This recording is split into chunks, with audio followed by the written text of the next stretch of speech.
মন চায় কত কিছুই করি, কিন্তু আমরা মেয়েরা চাইলেই সব সময় সব কিছু করতে পারি না। হয়তো আমাদের সংসারের মায়াজালে আটকিয়ে যাই, না হয় সন্তানের মায়াজালে আটকিয়ে যাই।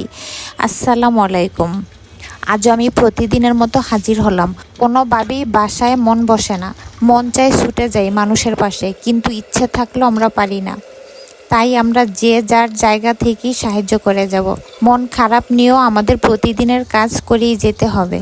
সন্তানেরা মায়ের কাছে কিছু চাইলে বা আবদার করলে মায়েরা তা যেভাবেই হোক পূরণ করে। আবার মা যখন সন্তানের কাছে কিছু চায়, সন্তান যেভাবেই হোক তা পূরণ করার চেষ্টা করে। তেমনি আজ আমি আমার আম্মুর একটা আবদার রাখলাম। সেদিন আম্মু হঠাৎ করেই ফোন দিয়ে বলে, আমার জন্য একটু আমের আচার বানিয়ে রাখো। আম্মু ভাত খেতে চায় না, যদি একটু আচার হয় তাহলে খেতে পারে। তাই যখনই ভাত খেতে বসে সাথে একটু আচার নেয়। আমার হাতের আমের আচারটা আম্মুর অনেক পছন্দ।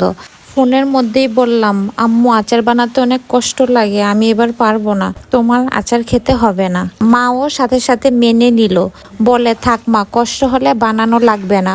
যদি বলি কষ্টের কথা তাহলে কোনো মাই আর বলবে না সেই কাজের কথা। ফোন রেখেই ভাবতে থাকলাম, যেই মানুষটা আমাদের ছোটবেলা থেকেই আমাদের জন্য কত আচার বানাতো, আর আজ আমি না করে দিলাম, শুধু আচারই না খাবে। তখন এত খারাপ লাগলো যে আমি কিভাবে সাথে সাথে না করে দিতে পারলাম। তখন হাজব্যান্ডকে বললাম যে এখান থেকে পারো আমাকে কাঁচা আম এনে দাও। তারপর সে হঠাৎ একদিন কাঁচা আমের দেখা পেল, আনার সাথে সাথে আচার বানানোর প্রিপারেশন নেওয়া শুরু করলাম। আমগুলো অনেক শক্ত ছিল, কাটতে অনেক কষ্ট হয় এমন আম, তাই আমি খোসা সহই কেটে নিলাম। আর ফুটন্ত গরম পানিতে একটু ভাপ দিয়ে বানিয়ে ফেললাম মজাদার আমের আচার। রেসিপি আর কি বলবো, সবাই তো আজকাল আচার দিতে জানে। আমার সব আচারেই সরিষা বাটা আর রসুনের পরিমাণ একটু বেশিই থাকে। আচারের মধ্যে এই দুটো জিনিস খেতে অনেক ভালো লাগে। আর আমি কিছু অরবুরই নিয়েছি, এগুলোকে কার অঞ্চলে কি বলে আমি জানি না, আমাদের এই এলাকায় অরবুরি বলে। অনেক টক হয়, কিন্তু এর আচারটা খেতে অনেক স্বাদ। কাঁচাও এটা রান্না করা যায়, টক দিয়ে ডাল দিয়ে রান্না করা যায়।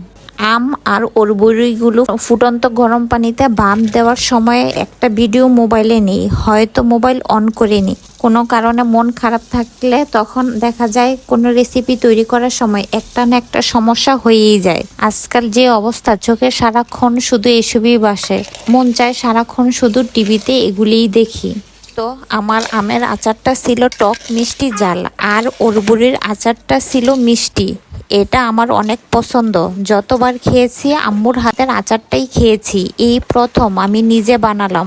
এই তো, এটাই ছিল আমার আজকের আচারের কাহিনী।